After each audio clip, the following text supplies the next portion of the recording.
If you're a podcast host, listen up, this one's for you. My name is Allie Jackson. I'm the host of Finding Mr. Height, a dating and relationship podcast that I've been doing for 4 years now, sharing my positive and practical approach to dating that's built on my own life experience. And I wanted to share another experience that I've had, my secret behind monetizing my show. It's called Red Circle, and I was just telling my colleague about how much I love their platform. With Red Circle, not only am I getting a seamless hosting experience, but I also love the support I receive in ad sales. It's not just typical ad sales either. It's targeted opportunities based on my show and my life. And the platform is super simple. You just set your preferences and Red Circle matches you with sponsors that align with your show. You can vet every opportunity and their platform gives you great analytics. More recently too, my Red Circle team has brought me opportunities outside of my podcast on social media to really augment the podcast partnerships, bring them full circle. I just can't recommend them enough. If you want to give it a try, go to redcircle.com to get your free trial. That's redcircle.com for a free trial. When somebody says something that makes you angry and you wish they would go away, please look deeply with the eyes of impermanence. If he or she were gone, what would you really feel? Would you be happy or would you weep? Practicing this insight can be very helpful. There is a gatha or poem that we can use to help us. Angry in the ultimate dimension. I close my eyes and look deeply. 300 years from now. Where will you be and where shall I be? When we are angry, what do we usually do? We shout, scream, and try to blame someone else for our problems. But looking at anger with the eyes of impermanence, we can stop and breathe. Angry at each other in the ultimate dimension, we close our eyes and look deeply. We try to see 300 years into the future. What will you be like? What will I be like? Where will you be? Where will I be? We need only to breathe in and out. Look at our future and at the other person's future. We do not need to look as far as 300 years. It could be 50 or 60 years from now when we have both passed away. Looking at the future, we see that the other person is very precious to us. When we know we can lose them at any moment, we are no longer angry. We want to embrace her or him and say, "How wonderful you are still alive. I'm so happy. How could I be angry with you?" Both of us have to die someday, and while we are still alive and together, it is foolish to be angry at each other. The reason we are foolish enough to make ourselves suffer and make the other person suffer is that we forget that we and the other person are impermanent. Someday, when we die, we will lose all our possessions, our power, our family, everything, our freedom. Peace and joy in the present moment is the most important thing we have. But without an awakened understanding of impermanence, it is not possible to be happy. Some people do not even want to look at a person when the person is alive. But when the person dies, they write eloquent obituaries and make offerings of flowers. At that point, the person has died and cannot really enjoy the fragrance of the flowers anymore. If we really understood and remembered that life was impermanent, we would do everything we could to make the other person happy right here and right now.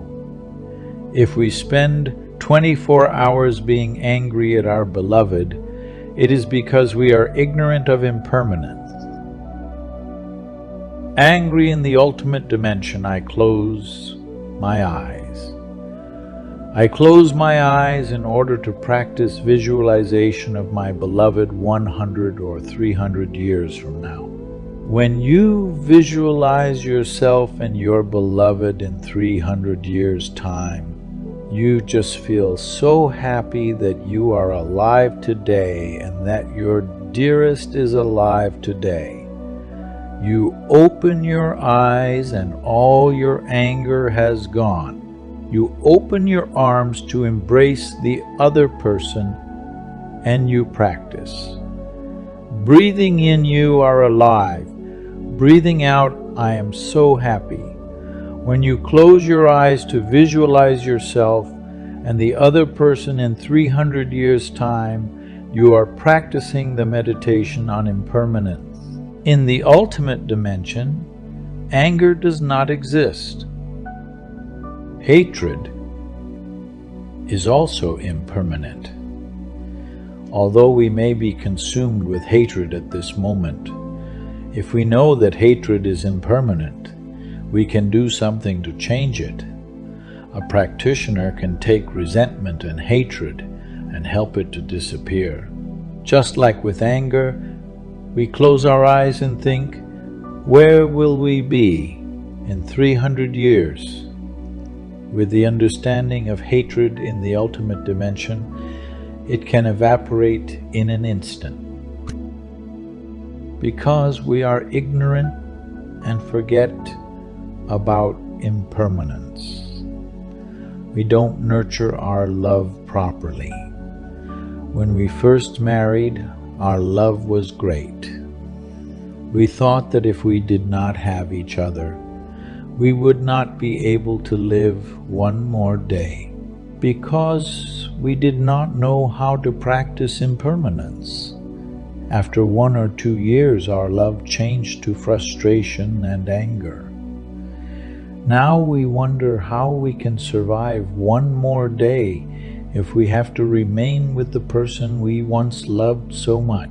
We decide there is no alternative. We want a divorce.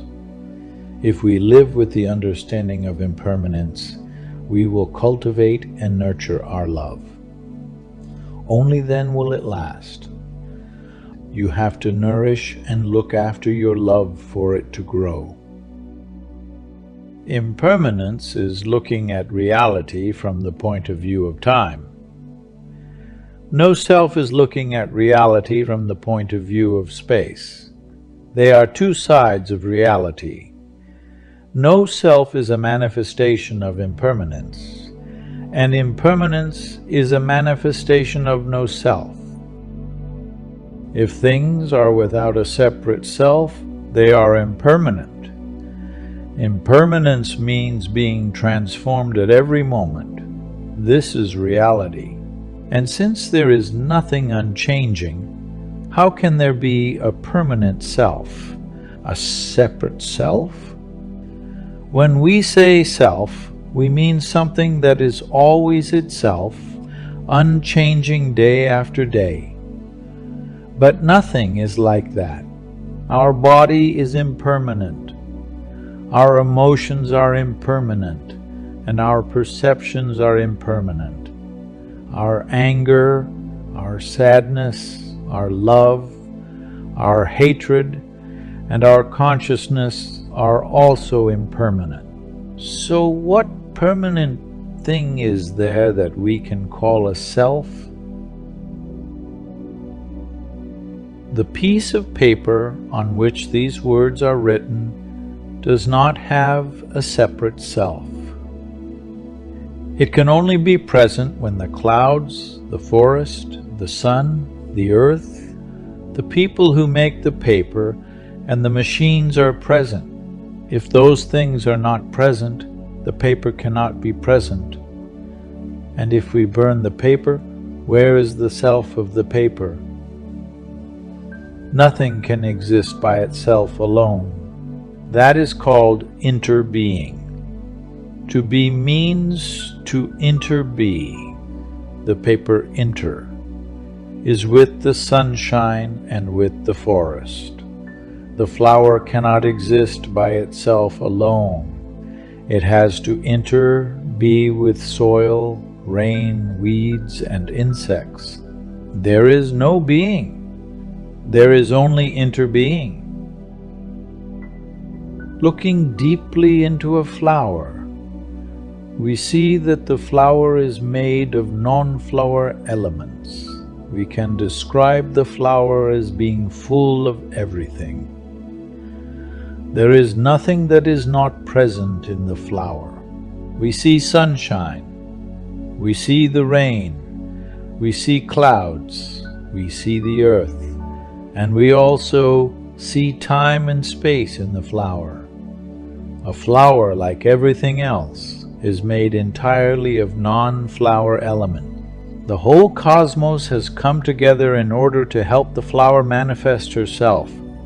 The flower is full of everything except one thing, a separate self, a separate identity. The flower cannot be by itself alone. The flower has to be with the sunshine, the cloud, and everything in the cosmos. If we understand being in terms of interbeing, then we are much closer to the truth. Interbeing is not being, and it is not non-being. Interbeing means being empty of a separate identity, empty of a separate self. No self also means emptiness, a technical term in Buddhism that means the absence of a separate self. We are of the nature of no self, but that does not mean that we are not here. It does not mean that nothing exists.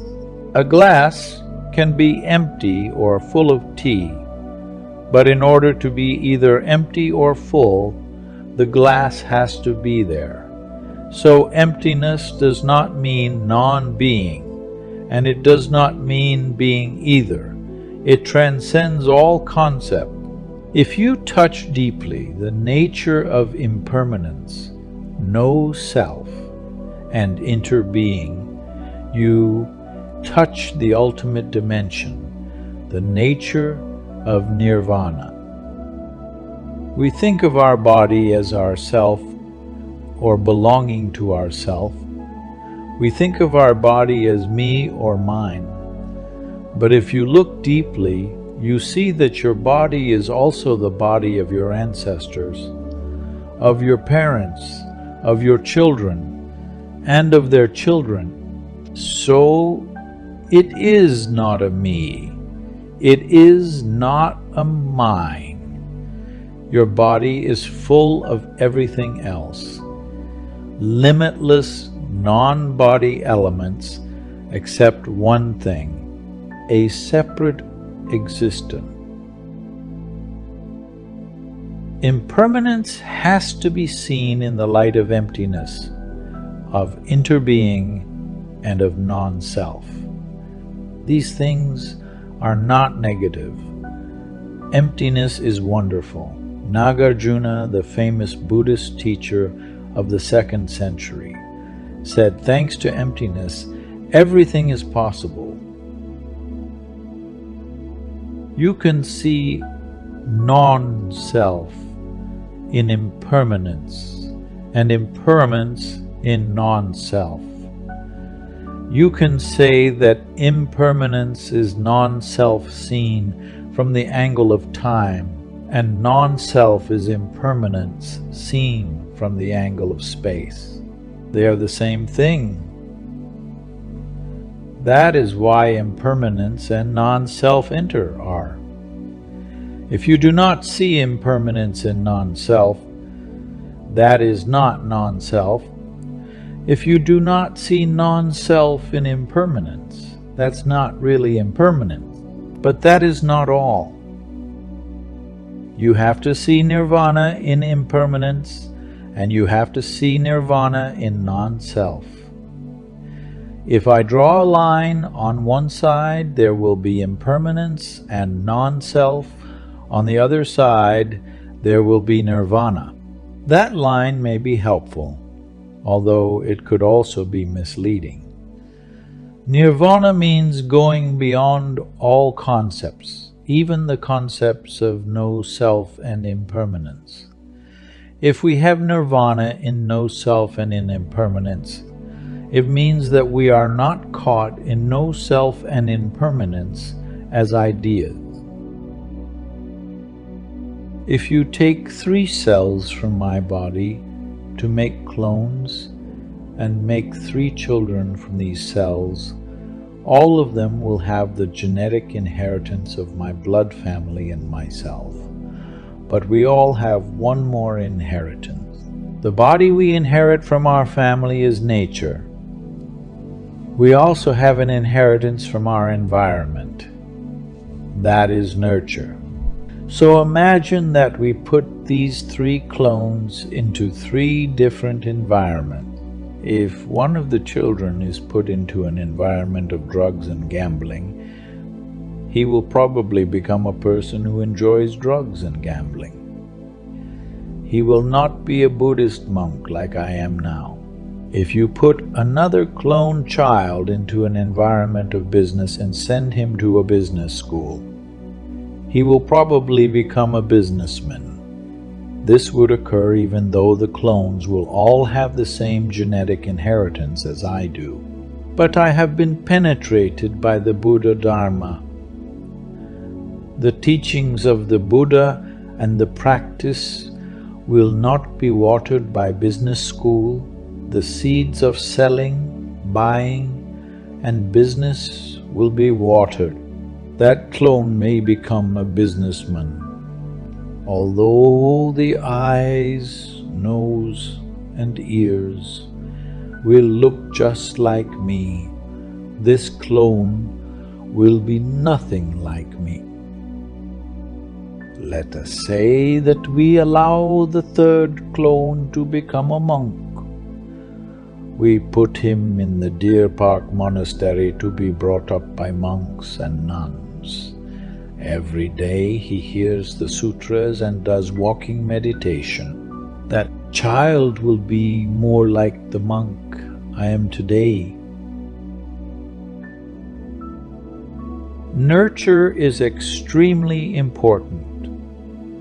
If you make 3 clones or 3,000 clones, the particular manifestation of the clone depends on the conditions that nurture that clone. The thinking, the love, the hate, the studying, and the work that surround him or her.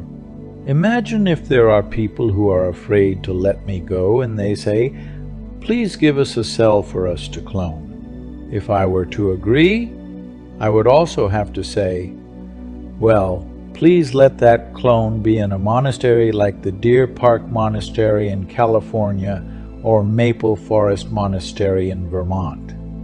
Otherwise, he will suffer." Impermanence and no self are not rules to follow given to us by the Buddha. They are keys to open the door of reality. The idea of permanence is wrong, so the teaching on impermanence helps us correct our view of permanence. If we get caught in the idea of impermanence, we have not realized nirvana. The idea of self is wrong, so we use the idea of non-self to cure it.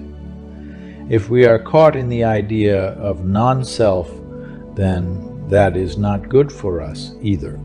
Impermanence and no self are keys to the practice. They are not absolute truths. We do not die for them or kill for them.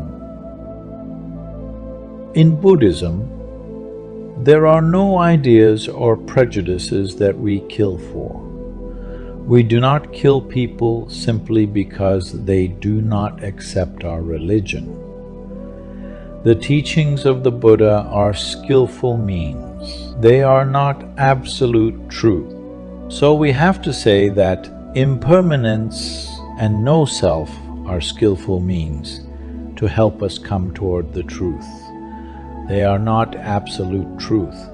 The Buddha said, "My teachings are a finger pointing to the moon." Do not get caught in thinking that the finger is the moon. It is because of the finger that you can see the moon. Know self and impermanence are means to understand the truth. They are not the truth itself. They are instruments. They are not the ultimate truth. Impermanence is not a doctrine that you should feel you have to die for. You would never put someone in prison because they contradict you. You are not using one concept against another concept. These means are to lead us to the ultimate truth. Buddhism is a skillful path to help us. It is not a path of fanatics. Buddhists can never go to war, shedding blood and killing thousands of people on behalf of religion. Because impermanence contains within herself the nature of nirvana, you are safe from being caught in an idea. When you study and practice this teaching, you free yourself from notions and concepts, including the concept of permanence and impermanence. This way, we arrive at freedom from suffering and fear. This is nirvana, the kingdom of God. We are scared because of our notions of birth and death increasing and decreasing, being and non-being. Nirvana means extinction of all notions and ideas. If we can become free from these notions, we can touch the peace of our true nature. There are 8 basic concepts that serve to fuel our fear. They are the notions of birth and death, coming and going, the same and different, being and non-being. These notions keep us from being happy. The teaching given to counteract these notions is called the 8 no's, which are no birth, no death, no coming, no going, not the same, not different, no being, no non-being. Each of us has a notion of how we can be happy. It would be very helpful if we took the time to reconsider our notions of happiness. We could make a list of what we think we need to be happy. I can only be happy if write down the things you want and the things you do not want. Where did these ideas come from? Are they reality, or are they only your notions? If you are committed to a particular notion of happiness, you do not have much chance to be happy. Happiness arrives from many directions. If you have a notion that it comes only from one direction, you will miss all of these other opportunities because you want happiness to come only from the direction you want. You say, "I would rather die than marry anyone but her. I would rather die than lose my job, my reputation. I cannot be happy if I don't get that degree or that promotion or that house." You have put many conditions on your happiness. And then, even if you do have all your conditions met, you still won't be happy. You will just keep creating new conditions for your happiness. You will still want the higher degree, the better job, and the more beautiful house. A government can also believe that they know the only way to make a nation prosper and be happy. That government and nation may commit itself to that ideology for 100 years or more. During that time, its citizens can suffer so much. Anyone who disagrees or dares to speak against the government's ideas will be locked up They might even be considered insane. You can transform your nation into a prison because you are committed to an ideology. Please remember that your notions of happiness may be very dangerous. The Buddha said happiness can only be possible in the here and now. So go back and examine deeply your notions and ideas of happiness. You may recognize that the conditions of happiness that are already there in your life are enough. Then happiness can be instantly yours.